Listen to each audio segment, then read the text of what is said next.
Mount by Jilly Cooper. Read by Sian Thomas.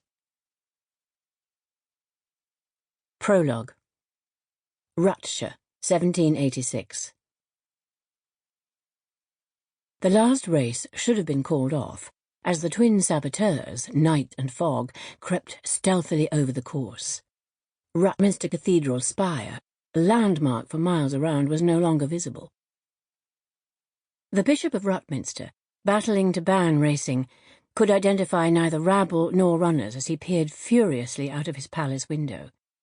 Nor had bitter cold nor relentless drizzle dispersed a vast crowd, swarming round the betting posts, clamouring to watch the most eagerly awaited race in years, despite there being only two contenders. The first was Rupert Black, a young adventurer, hell-raiser, hard drinker and womanizer, who possessed the hauteur of beauty but not of birth. His father was a small northern racehorse trainer, and in the late 18th century trainers were regarded as no higher than grooms. Rupert Black had no income and fewer principles, but was such an amusing fellow that a fast aristocratic set had taken him up, welcomed him into their houses and let him advise them on bloodstock, about which he was clearly an expert. Rupert Black had been called Blackguard and Black Sheep, but was more often nicknamed Rupert of the Rhone, because of his dashing cavalry charges on the hunting field, and his beautiful blue roan mare, Sweet Azure, whom he was riding in the race ahead. Pitted against him on a vastly superior horse called Spartan was the Honourable James Northfield, elder son of the 4th Baron Northfield, who owned 2,000 Cotswold acres, which included Rutminster Racecourse. The austere, scholarly James, who had hitherto shown little interest in the estate or in women, had then outraged his parents and scandalised society by impregnating one of his mother's kitchen maids, a pretty Dutch girl called Gisela. Even more scandalously, he had then secretly married her. The Honourable Rufus Northfield, except for having the same dark auburn hair, sallow complexion and close-set fox-brown eyes, was a total contrast to his older brother James. A crack shot and rider, the inseparable crony of Rupert Black, Rufus loved the land and carousing with his father's tenants. Despite his profligate behaviour, Rufus was showing signs of calming down, having just become betrothed to a rich and well-born local beauty. At the ball given by Lord and Lady Northfield to celebrate this engagement, James's new wife Gisela had nearly died of embarrassment after her husband had insisted she attend, only for her to be sneered at by the guests and served by the very servants on whom she had waited in the kitchen.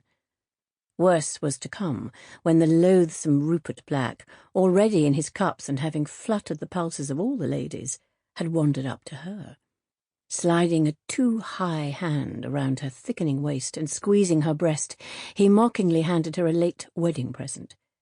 It turned out to be a copy of Pamela, Samuel Richardson's wildly popular novel about a servant girl fighting for her virtue in the house of a lecherous master. "Richardson could have been writing about you," drawled Rupert, causing a ripple of laughter to run through several female guests who'd gathered around. To their disappointment, however, Rupert showed no desire to dance with any of them, and instead retired to the gambling tables in an attempt to reduce his debts and finish paying for a colt called Third Leopard, whose owner was threatening to sell him elsewhere. As he raked in his winnings, a pile of sovereigns as gold as his hair, Rupert Black was singing the praises of his mare Sweet Azure, whom he might have been forced to sell if things didn't pick up.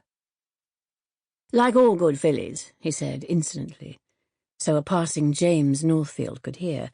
"She has the face of an angel and the posterior of a cook, not unlike your new wife, James." Looking down at Rupert's cruel, unsmiling face, its beauty hardly impaired by bloodshot, slightly crossing blue eyes, James, who loved his wife, upended the table, and as coins scattered all over the floor, he challenged Rupert to a duel. "A better idea," suggested Rupert to noisy cheers, "would be a match race between Spartan and Sweet Azure round Rutminster Racecourse on the old track through—" Sample complete. Ready to continue?